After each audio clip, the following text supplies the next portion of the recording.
Hey guys, welcome to my YouTube channel Khyati Hindi classes. आज हम लोग इस क्लास में पढ़ेंगे कारक।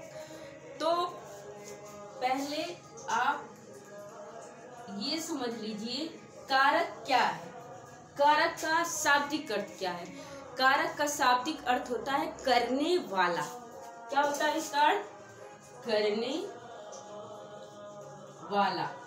ठीक है, कारक का अर्थ होता है करने वाला। अब एक परिभाषित अर्थ में कारक किसे कहते हैं? तो कारक का संबंध जिन जिन शब्दों से होगा और उन शब्दों के अनुसार जब क्रियाएं जैसे प्रयोग होंगी तो वो क्या हो जाएगा? कारक हो जाएगा। तो एक व्यवस्थित परिभाषा है संज्ञा या सर्वनाम की, संज्ञा या सर्वनाम के जिस रूप से वाक्य में उसका संबंध क्रिया से, देखिए करने वाले क्रिया का अर्थ भी होता है करने वाला, उसका वाक्य में उसका संबंध क्रिया से पता चले। क्या हो? क्रिया से पता चले उसे हम क्या कहेंगे? उसे कारक कहते हैं। कारक मतलब ये होता है कि करने वाला कौन सी संज्ञा है और कौन सा कार्य कर रही है, तो क्रिया उसी के अनुसार लगेगी। तो इस परिभाषा का अर्थ ये हुआ, ये कहता है कि संज्ञा सर्वनाम का जो भी रूप होगा और वाक्य में उसका अन्य शब्दों से या अन्य संबंधों से या क्रिया के साथ जो संबंध बनता है उसे हम कारक कहते हैं। और कारक कितने प्रकार के होते हैं? जब ये क्रिया कारक शब्द संज्ञा सर्वनाम का जब संबंध आप क्रिया से पता हो जाएगा तो उनको पता करने के लिए, अब पता हो जाए तो कैसे पता हो, तो उनको पता करने के लिए कुछ कारक बताए गए हैं। कुछ नहीं, 8 कारक बताए गए हैं। 8 कारक अगर आपके माइंड में है तो आप बता सकते हैं कि किस शब्द से क्रिया का संबंध है। देखिए, क्रिया का अर्थ भी होता है करने वाला, करना, और कारक का भी अर्थ होता है करना।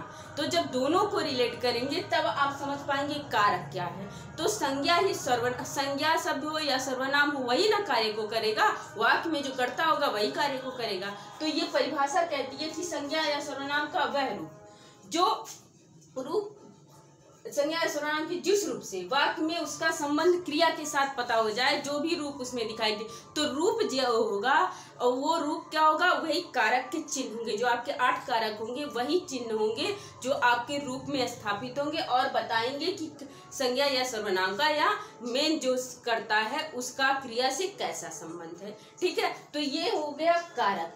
अब कारक के 8 भेद होते हैं। कितने भेद होते हैं कारक के? कारक के 8 भेद होते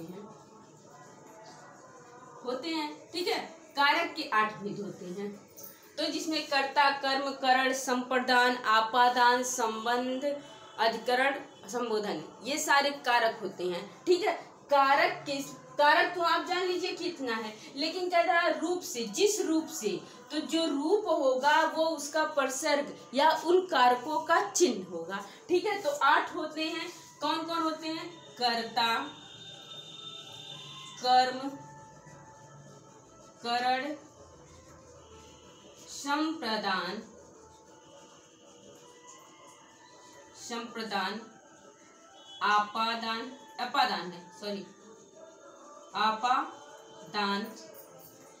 फिर क्या है?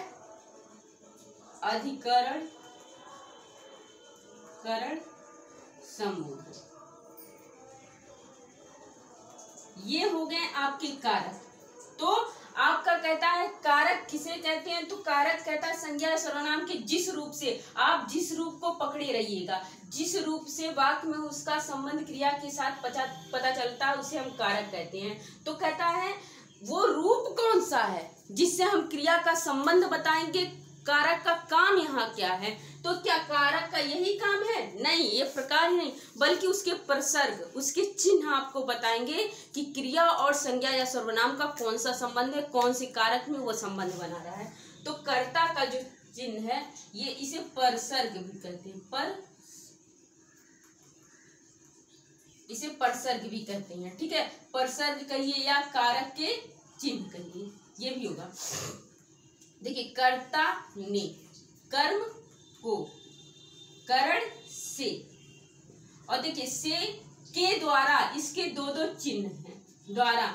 देखिए करण कारक का दो चिन्ह मिलेगा, से और द्वारा। तो से और द्वारा में दोनों में आपको मतलब बताया जाएगा किस जगह आप से का प्रयोग करेंगे, किस जगह द्वारा का प्रयोग करेंगे। जो ये करण कारक का अर्थ होता है ये साधन या माध्यम, हेल्प करना।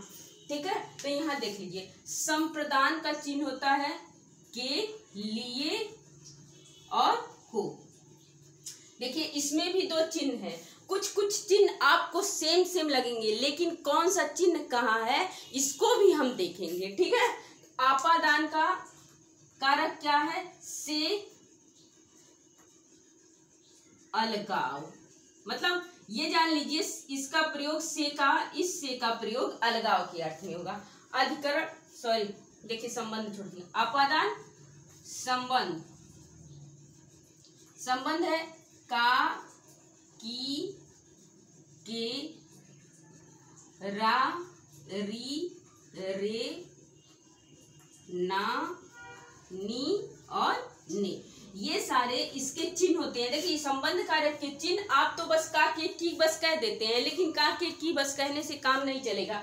अगर आप का, के, की कह देते हैं तो आपका, आपकी, आपके तो बन जाता है। लेकिन ये बताइए कारक में मान लीजिए वाक्य बनाइए, ये मेरा घर है, तो अगर उसमें देखा जाए तो पूछ लिया जाए कौन सा कारक है, मेरा घर है, यह मेरा घर है।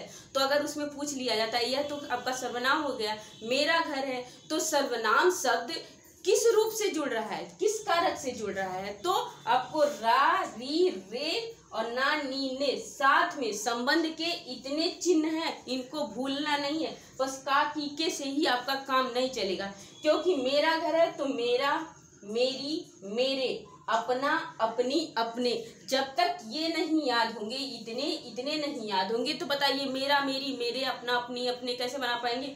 मान लीजिए का, की, के याद है तो आप आपका, आपकी, आपके बना सकते हैं, लेकिन ये सब कैसे बनाएंगे। और यहाँ अधिकरण में दो चिन्ह है, एक है में, दूसरा है पर। संबोधन है हे, अरे, ओ, भो। देखिए संबोधन का चिन्ह क्या होता है, बुलाने के लिए होता है। ये संबोधित करना। मान लीजिए कोई किसी को बुलाना है, सुनो, आओ, सुनो, हे, ऐसे कैसे हो गया, अरे क्या हो गया, ये सारे चिन्ह संबोधित करने के लिए प्रयोग होते हैं। ठीक है, तो ये कहता है कर्ता का चिन्ह क्या होगा, ने, कर्म का को। देखिए को और यहाँ भी आपको को मिलेगा, दो कारकों के चिन्ह समान होंगे, लेकिन किस कारक का चिन्ह प्रयोग हुआ है वाक्य में इसको भी देखा जाएगा। करण कारक का चिन्ह से, के द्वारा, यहाँ पे भी आपको एक चिन्ह मिलता है से, लेकिन दोनों में फर्क क्या है ये भी देखा जाएगा। संबंध का है, संबंध का देखिएगा, आप लोग इतना पूरा लर्न करिएगा, का, की, के, रारी, रे, नानी, ने। अगर का, की, के लर्न कर लिया, अगर आपके माइंड में नहीं है रारी, रे और नानी, ने, तो आप बना नहीं पाएंगे। ठीक है, अधिकरण का चिन्ह है में पर, संबोधन का चिन्ह है हे, अरे, भो। और बहुत सारे चिन्ह, अरे, सुनो, ये सारे भी चिन्ह है। अगर ये विस्मयादि बोधक का चिन्ह मिल जाए तो हमने आज जाना कारक किसे कहते हैं। कारक का शाब्दिक अर्थ है करने वाला, संज्ञा या सर्वनाम के जिस रूप से, यही सारे रूप है, इन्हीं से हमको पता चलता है कि संज्ञा या सर्वनाम का क्रिया से किस प्रकार संबंध है। कर्म के रूप में संबंध है, कर्ता के रूप में संबंध है, करण के रूप में, संप्रदान, आपादान, संबंध किस रूप में संबंध है, ये जिस रूप से, यही आपके सारे रूप है जो आपका संबंध बनाते हैं संज्ञा या सर्वनाम का क्रिया के साथ। ठीक है, कहता है जिस रूप से पता चलता है उसे हम क्या कहेंगे, क्रिया कहेंगे, कारक कहेंगे। और कहता है कारक के 8 भेद हैं। देखिए 1 2 3 4 5 6 7 और 8। और ये देखिए ये नंबरिंग है, ये इसके नियम यही है कि आप ऐसे याद करिए। आप ये नहीं याद कर सकते कर्ता के पास करण नहीं, करण के पास सीक्वेंस आपका यही है जो नंबर किया हुआ। इसी तरह आप 8 कारक बताएंगे, 8 कारकों की चिन्ह या प्रसर्ग भी बताएंगे। यही आपके चिन्ह और प्रसर्ग संज्ञा या सर्वनाम का रूप होगा जो क्रिया के साथ उसके संबंधों को बताएगा।